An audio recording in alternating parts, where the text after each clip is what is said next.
Saya mau bersaksikan bagaimana Tuhan begitu menghasilkan di dalam Mazmur 25 ayat 14. Tuhan bergaul karib dengan orang yang takut akan Tuhan dan janji-janjinya akan digenapi. Amin. Di Mazmur 34 ayat 8, Tuhan berkata yang takut pada Tuhan, malaikat menjaga saya. Malaikat menjaga orang yang percaya, yang takut akan Dia. Ini kembali kesaksian saya menyambung juga mengenai Natal. Maria pun juga tidak punya ketakutan. Mestinya dia takut waktu diberitakan, Maria kamu mengandung, dia bakal mau menikah, pasti akan dibatalkan. Bukan cuma akan dibatalkan, dia akan dibunuh, punya kepujian. Tapi Maria tidak takut. Makanya Lukas 1 ayat 38, aku hambamu, terjadilah apa yang terjadi. Makanya takut pada Tuhan itu luar biasa. Dan kita kalau percaya sama Tuhan gitu ya, kita perlu menjadi Kristen. Di dalam Kisah Rasul 11 ayat 26, kita menjadi seorang Kristen. Kalau kita menjadi seorang Kristen ayat 26 sampai 28, itu tandanya bahwa kita harus menjadi Kristen. Kita kalau menghadapi sekarang misalnya ada kelaparan, ada apa, kita bersama-sama berkumpul untuk menyumbangkan, mencari dana untuk memberkati orang-orang. Di Indonesia, apalagi di Indonesia dengan corona, masa kelaparan itu banyak. Bahkan hamba Tuhan yang di pedesaan yang kecil itu juga berkurang. Makanya kita perlu mau menjadi Kristen itu baca di dalam Kisah Rasul 11 ayat 26 sampai 22. Makanya kita kadang-kadang dipermalukan di Kisah Rasul 10, di mana si Kornius, seorang prajurit Romawi, dia orang yang saleh dan banyak memberi sedekah. Orang Kornius itu tidak punya Tuhan, dia tidak ngerti Tuhan. Tapi malaikat Tuhan datang kepada Kornius. Dia bilang, doa dan sedekahmu didengar Tuhan. Datanglah kepada Petrus. Artinya dia belum tahu itu betul Yesus. Cuma dia berdoa dan banyak sedekah. Misalnya kita berdoa di matahari, menyembah matahari turun. Ya, kita kadang-kadang kita tidak mengerti, tapi kalau kita mau tanya Tuhan, temukan saya yang membuat matahari, Tuhan temukan saya, pasti Tuhan akan menjawab itu. Makanya itu kembali, saya juga mau tanya, takut akan Tuhan itu menjadi berkat. Saya takut akan Tuhan itu luar biasa. Tapi sebelumnya saya tarik dulu. Di waktu saya mau bicara tentang Majus dulu. Orang Majus itu siapa? Orang Majus itu adalah orang ahli perbintangan, bukan sembarangan orang. Dia bisa melihat bintang, makanya dia datang ke Tuhan. Dia menyambut kelahiran Yesus itu dalam Matius 2:11. Dia memberikan mazmur dan kemenyan. Jadi mantul dari kesaksian saya. Kita jangan merasa bahagia hanya di bumi. Saya ingin memberikan kesaksian supaya kita ingin berbahagia kekekalan. Makanya kita tidak perlu takut. Kita jadi berkati. Kita nggak perlu takut memberi. Karena di dalam Amsal 28 saya ulang itu ayat 27. Siapa yang memberi orang miskin tidak akan kekurangan. Tapi siapa yang menutup mata pada orang miskin, kamu akan sangat dikutuki. Makanya itu kita akan menaikkan Tuhan. Ya, pertama saya seorang yang waktu saya sebagai orang Kristen, saya Kristen orang fasik. Kristen orang fasik itu percaya Tuhan, percaya dukun. Itu keadaan saya. Waktu anak saya dikasih 3 laki-laki, saya bisa percaya dengan meramal. Apa Tuhan membatalkan saya? Tapi Tuhan selalu dengar doa saya. Tuhan, saya ingin anak laki-laki, saya tidak mau anak perempuan. Tiga itu semua doa saya dijawab. Kenapa doa saya dijawab? Karena kemahatauan Tuhan.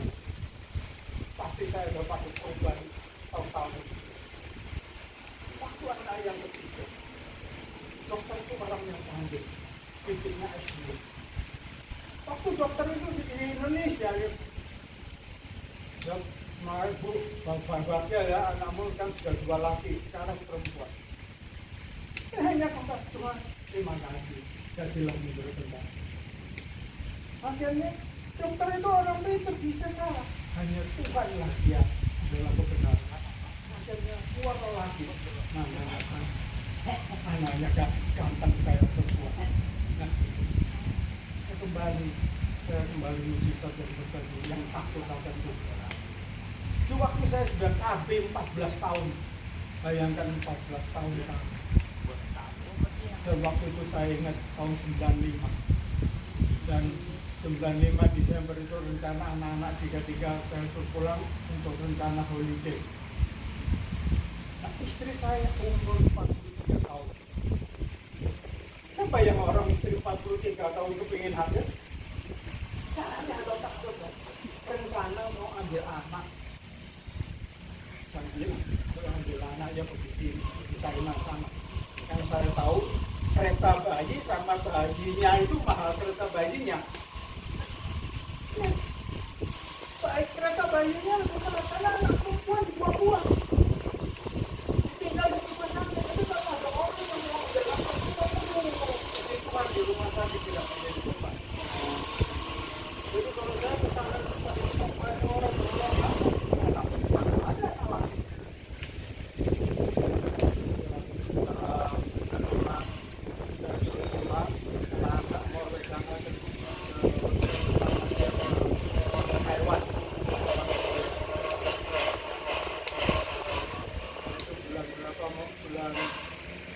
Desember itu pulang akhirnya takut. Yang saya takut dosa kalau saya ngambil anak, kalau saya nggak mencintai, saya dosa. Cuma kata-kata itu aja. KB 14 tahun dalam 3 bulan dijawab Tuhan. Saya bukan minta, cuma takut sama Tuhan. Dan doa saya sekarang beda. Saya nggak minta lagi. Tuhan beri rahasia yang terbaik. Akhirnya bulan Juli tanggal 26 lahirlah seorang. Tapi dokter nyatakan apa? Laki-laki. Karena terserah Tuhan. Tuhan yang saya minta anak yang akhirnya Juli lahirlah perempuan yang namanya Juli. Sekarang umur 24 tahun. Ya, itulah. Kita ini tidak perlu minta-minta karena saya sadar saya ini hamba Tuhan. Atas dasarnya saya adalah budak Allah. Atau saya katakan lagi pelayan atau babunya. Kalau babu mana bisa minta? Makanya di Yohanes 5 ayat 23 bicara apa? Hormatilah Bapak, hormati Allah. Saya tidak berani minta-minta. Saya cuma cerita. Waktu saya kawin, saya nggak punya rumah, saya tinggal di kampung, rumah cuma nggak sampai 100 meter. Terus saya pertama bisa beli rumah, lebar cuma 10 meter, anak saya 3, ada mama saya. Anak saya kelihatan rame gini, saya cerita. Saya cuma doa, Tuhan, anakku sudah 3 tahun. Saya cuma cerita, rumahnya nggak cukup, Tuhan. Tuhan dengar, orang desa nggak minta. Akhirnya diberkati Tuhan dengan rumah yang lebar 16 meter, panjangnya 40 meter. Tuhan berkati. Makanya itu saya takut kalau saya hamba Tuhan. Ya, saya hamba Tuhan milik Tuhan. Kita tidak perlu kita. Kalau saya buat saya nggak minta-minta. Dan kita terima kasih juga Ibu Mega berdoa saya waktu saya mengalami musibah. Saya bulan 9 yang tahun itu. Saya mendapat berkat yang luar biasa. Bulan 9 itu saya punya mata glaukoma. Bulan 9 itu saya di laser. Setelah bulan 10 mata saya buta satu. Dalam 1 bulan itu 4 kali operasi. 1 minggu tiap hari, tiap 3 kali saya ke dokter. sampai dokter itu spesial nemui saya waktu jam sudah praktek. Ini nanti besok saya praktek kami ke dokter lagi. Besok dokter tidak praktek, dia yang takut. Saya dari kemarin ke dokter, saya bilang saya diberkati, ini hadiah buat saya Christmas. Dia ketawa, mata saya sudah sembuh. Saya bisa melihat. Kita mata saya sampai berdoa, Tuhan yang memberi mata, Tuhan pasti yang memberi saya, memberikan saya. Seperti Ayub doanya, Tuhan yang memberi, Tuhan yang mengambil.